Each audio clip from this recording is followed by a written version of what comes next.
I live in western Massachusetts, just outside the city of Northampton, which is a lovely place.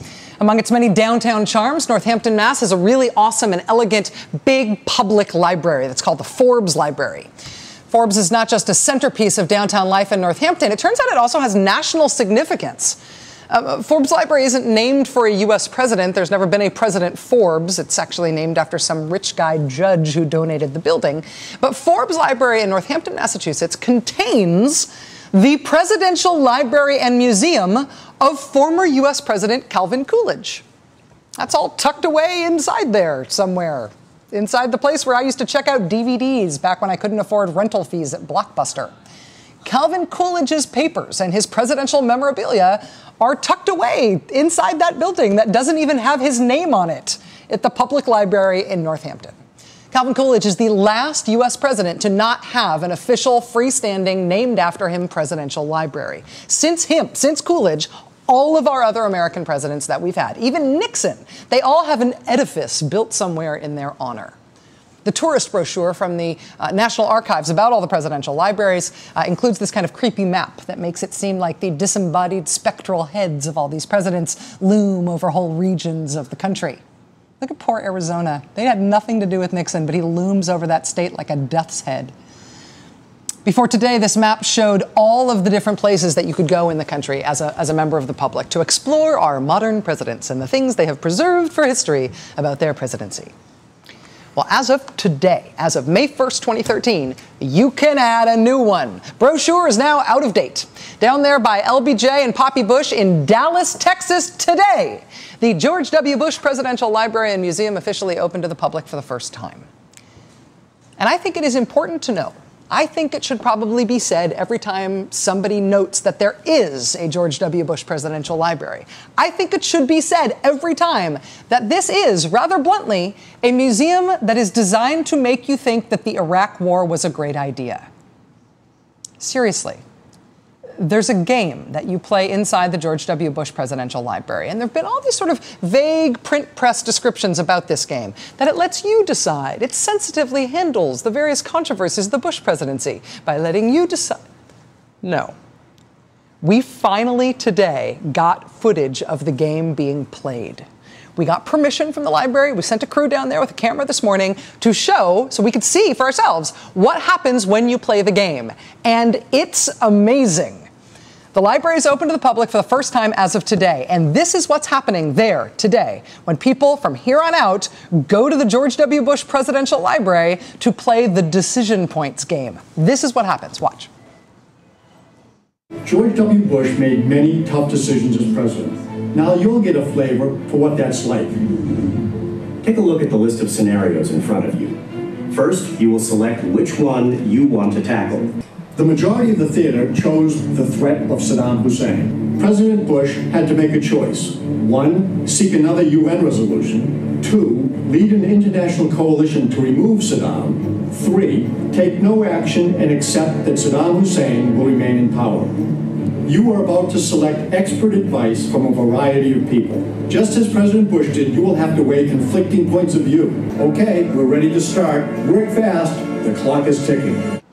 So with a literal drumbeat, an actual drumbeat to war coming out of the speakers inside the theater, you then go about soliciting advice from members of the intelligence community, from the Defense Department, from Congress, from your White House advisors. And while you are getting all that advice, while you're getting those briefings, you get interrupted by ominous breaking news developments. If we act to depose him, other countries could use our actions to wage unjustified wars in the future. Chemical warheads found were not on the declared list. This is the first really solid evidence that Iraq's declaration was incomplete. After you deal with all the breaking news interruptions about new weapons that weren't disclosed before being discovered, and after you solicit all the advice from your fake actor experts, it's finally time to make a decision. And they do set up these 3 options for you to choose from, right? You can seek a new UN resolution. Okay, that makes sense. You can invade. But of course, they don't say invade. They say lead an international coalition, which means invade. And if you want to not invade, what's the label for not invading? That choice is labeled take no action. So that's the neutral presentation of options here. You can lead or you can do nothing. If you choose to do nothing, well, President Bush's former White House chief of staff then appears on screen and very obviously expresses his disappointment in you. Time's up. It's time to make a decision.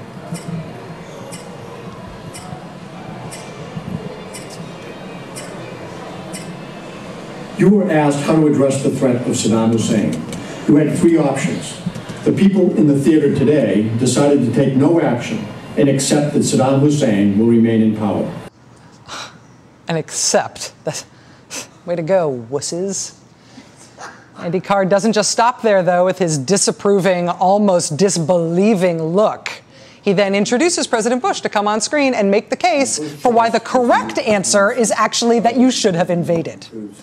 When I first read descriptions of this, I thought what they meant was that you would get historical footage of George W. Bush from during his presidency, you know, documenting the history of how the Bush presidency actually handled this issue at the time. But as you can see, this is President Bush now. This is contemporary George W. Bush, taped recently, still making the case today that invading Iraq is the right answer. My first choice was to use diplomacy rather than putting American troops into harm's way.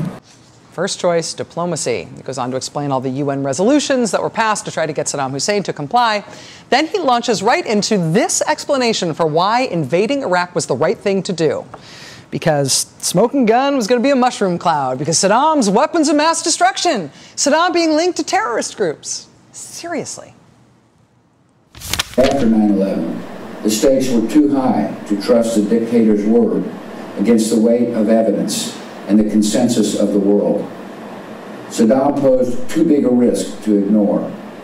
He had used weapons of mass destruction in the past, showed every sign of continuing to pursue such weapons, and supported international terrorist organizations.